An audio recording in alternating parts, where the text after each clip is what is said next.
At so ayan, hi guys! Welcome back sa channel natin at eto ay bago nyo simulang panoorin itong video natin ay reminder lang na re-upload po itong mapapanood ninyo. So para to dun sa mga bago na hindi nasimulan itong si Dark Continent Expedition natin. So para mas maintindihan nila ng maayos yung current na nangyayari na dun kay chapter 406 saka sa mga susunod na magaganap dito kay Hunter natin. So sisimulan natin to sa pinakasimula syempre hanggang sa umabot na tayo sa pinaka-latest chapter na to ni Hunter natin. So yun lang naman at ayan, ay huwag na nga natin patagalin pa. Simulan na natin to. So dito nga muna yan magsisimula kay Beans dahil dito ay nagpapanik na nga etong si Beans at ang sabi niya nga dyan na meron kasing malaking problema at ang kausap niya dyan ay etong mga Zodiacs na. So dito ang sabi ng mga Zodiacs ay sakto yung dating ni Beans umupo muna siya kasi may importanteng sasabihin si Chidel sa kanila. But then ay etong si Chidel baling ngayon siya dyan kay Beans at ang sabi niya ay unahin muna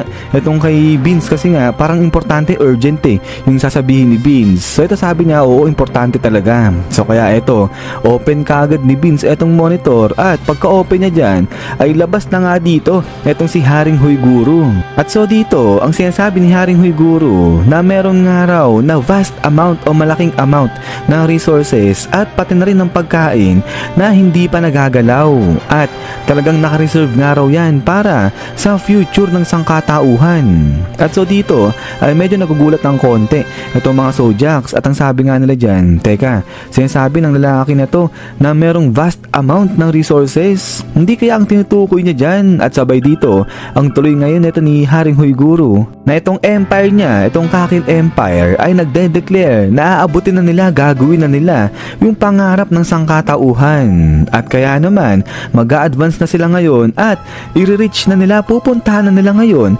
itong Dark Continent. At so dito ay napapatahimik na itong mga Zodiacs kasi nga ang sabi nila dito Dark Continent, Forbidden Region, Ultimate Tabo nga raw yan, sabi nilang ganyan. So ipinagbabawal nga kasi na puntahan itong Dark Continent. At so pagkatapos niyan ay dito tanong itong si Kansai, sabi na nga dyan ano ba yung Dark Continent na yan? So wala pa siyang malay dyan, di siya pa alam. So dito nagagalit itong si Clark kasi nga walang alam itong si Kansai.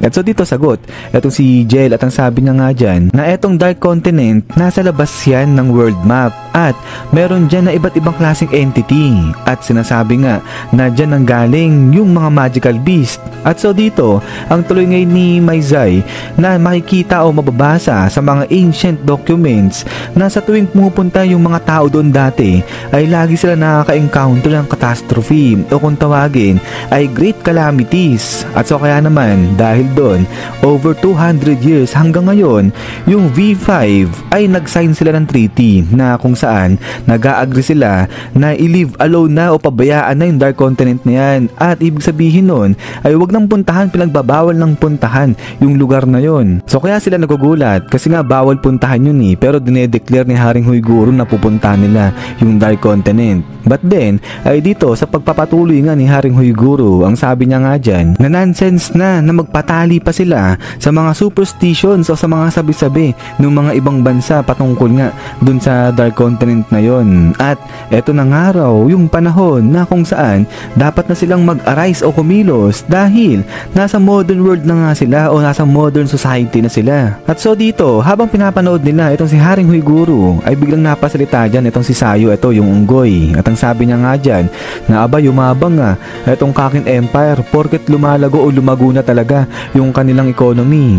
So ngayon ang tanong nga nila dito, pupunta sila dun sa Dark Continent pero may way ba sila para pumunta dun? Habang ito naman si Black ang tanong niya nga dyan na itong Kakin Empire ba kasali ba yan, pumirma ba yan dun sa kasunduan na bawal pumunta dun sa Dark Continent? At so ito sagot itong si Chidel at ang sabi niya nga dyan na mukhang hindi sila pumirma dun sa kasunduan na yon. So ibig sabihin hindi sila affiliated, hindi kasali yung Kakin Empire dun sa kasunduan na bawal pumunta sa may Dark Continent. At so now ang paliwanag ni Chidel ngayon dito na 30 years ago ay may insidente insidenteng nangyari na kung tawagin ay History's Quiet Revolution. At itong insidente na to ay tinake advantage siya ng Kakin Empire.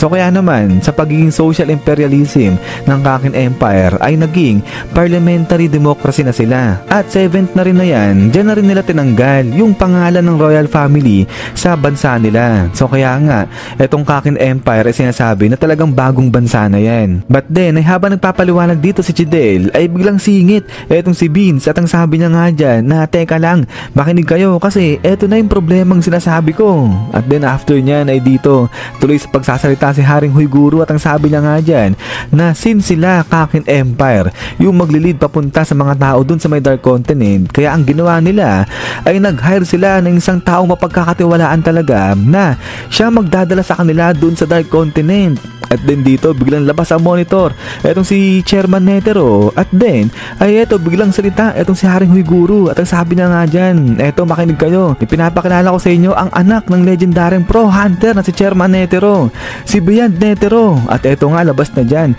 etong si Beyond. Kaya naman nagulat ngayon dito talaga ng husto etong mga Zodiacs. At ang sabi nga nila dyan, teka, may anak si Chairman Netero, walang pamilya yan So yan yung pagkakaalam ng mga Zodiacs. But then ay dito nga salita-salita lang etong si Beyond. At habang nakikinig dyan itong mga Zodiacs, yung iba sa kanila napapaluha na kasi nga sabi nila dyan na wala nang dapat patunayan, kitang kita na talagang anak yan ni Chairman Netero kasi nga halos pares na pares daw talagang magsalita etong si Beyond at saka si Chairman Netero. Tapos pati yung galawan ni Chairman Netero o ni Netero, ganun din yung galaw neto ni Beyond. At so dito ang sabi ngayon ni Beyond na kahit sino yung gustong sumama sa kanya ay hindi niya yan tatanggihan, hindi niya yan tututulan. So kahit na anong klaseng lahi ka o ano yung gender mo o yung edad mo, pag gustong sumama dito kay Beyond, isasama niya dun sa may Dark Continent. Lahat pantay-pantay, sabi niyang ganyan. At ang dagdag niya pa dito na lahat ng obstacle na meron sila o dadaanan nila, lahat yan lilinisin niya, sabi niyang ganyan. So kaya naman dito taas na ng kamay etong si Beyond at ang sabi niya nga dyan na isa lang yung dapat gawin na kung sino yung gustong sumama sa kanya, yun ay mag-step forward. So pumunta nga lang daw sila dito sa may Kakin Empire at pinapangako niya na lahat silang sasama kay Beyond ay dadalhin niya doon sa may Dark Continent. At so pagkatapos niyan ay dito nga talagang natulala na shock na lang husto itong mga Zodiacs dyan. So badamp ngayon yung puso ng mga Zodiacs dyan. But then ay pagkatapos nito ay biglang katahimikan ngayon yung bumalot sa loob ng kwarto. So walang kibuan, walang imikan para sa mga Zodiacs dyan. But then ay dito nga napatingin tuloy itong si Vince dyan sa mga Zodiacs at ang sabi niya nga dyan na lahat na itong mga Zodiacs ay na-waver nga sila, na-shaken sila. So di niya naman daw masisisi itong mga to kasi nga kahit siya narinig niya kung paano mag-speech si Chairman Netero doon mismo kay Beyond. But then, ay dito nga salita na etong si Vince at ang sabi niya nga dyan, actually, may dalawang seeding iniwan si Chairman Netero.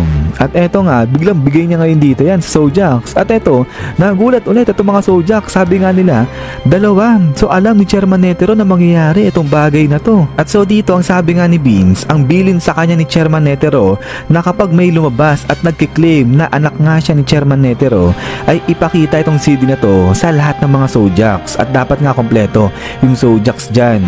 Pero dito nga biglang salita itong si Kansai, sabi niya panoorin na nila itong CD na to. Pero ito nga sabi nga ni Clark, hindi nga pwede kasi ang condition dapat kompleto silang mga Zodiacs bago panoorin yung CD na yan. Pero ito nga sabi nga ito ni Unggoy ni Sayu na malabo mangyari na makompleto sila kasi nga mahirap matrak itong si Jing, imposibleng matrak si Jing, sabi niyang ganyan. Habang itong si Botobay, ang sabi niya naman dyan na si Pariston sa mga gantong oras nandoon lang yun sa may office niya. Pero ito nga sabi nila Sacho, nila Ginta, malabo na mangyari yan kasi nga hindi na vice president diba itong si Pariston. At then after nga dyan ay habang nagkakagulo ngayon itong mga Zodiacs ay biglang salita na itong si Chidel at ang sabi niya nga dyan na bago sila magkagulo ay sasabihin niya muna yung dapat sasabihin niya nga kanina.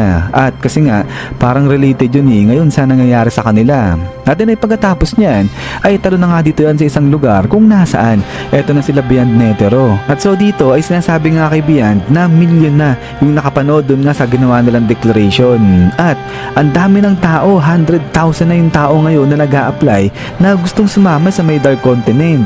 Pero dahil nga dyan, yung V5, kinokontak sila ngayon at sinasabi na i-withdraw nila itong sinasabi nilang announcement na pupunta sila dun sa may Dark Continent at pirmahan nila yung kasunduan na bawal ngang pumunta o hindi nila pupuntahan yung Dark Continent na yon. At so dito, tanong ngayon ni Beyond itong isa sa mga kasama niya at ang sabi niya nga dyan, anong araw ba yung gagawin para pumayag yung V5 na maglayag sila o pumunta sila dun sa Dark Continent o sa outside world.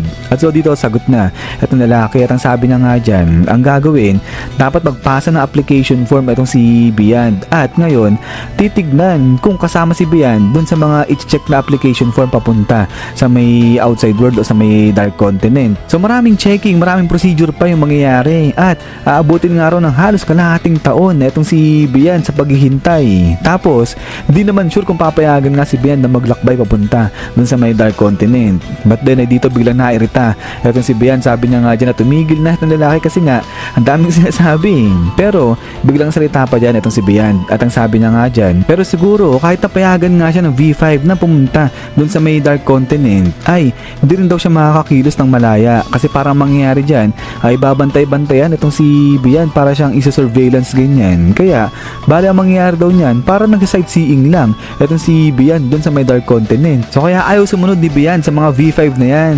So kaya nga, i-ignore na nga lang daw nila yung mga pag-contact o yung mga pagtawag na ginagawa sa kanila niyan. Pero, pagkatapos nga niyan, ay dito na pinakita ngayon, etong team ni Beyond na kasama niya nga pupunta dun sa may Dark Continent. At dito, ang sabi ngayon ni Beyond, na hindi niya nga ito turn down kung sino man yung gustong sumama sa kanya papunta dun sa outside world. Pero dudurugin niya kung sino man yung humadlang sa kanya. At so dito, tingin-tingin sa kanya ngayon itong mga bata niya at kasama nga dito sa grupo niya, itong si Pariston na. So ito si Pariston, tingin-tingin lang dyan kay Beyond. Tapos ayun, medyo ngingiti-ngiti lang siya dyan. But then pagkatapos nito, ay talo na nga dito naman sa side ni Chidel. At ang sabi niya nga dito sa mga Zodiacs na kasama niya, na etong si Pariston at etong si Jing, ay nagbigay na nga sa kanya yan ng request na nagsasabing magkukwit na nga sila sa pagiging Zodiacs. At eto si Chiden, pumayag naman daw siya dyan. So kaya nga, silang nandiyan dyan sa loob ng kwarto. Sila na nga raw talaga yung natitira o kompletong Zodiacs na sila dyan. So kaya nga, di na nila kailangang hintayin pa etong si Jing at saka si Pariston para panoorin yung CD.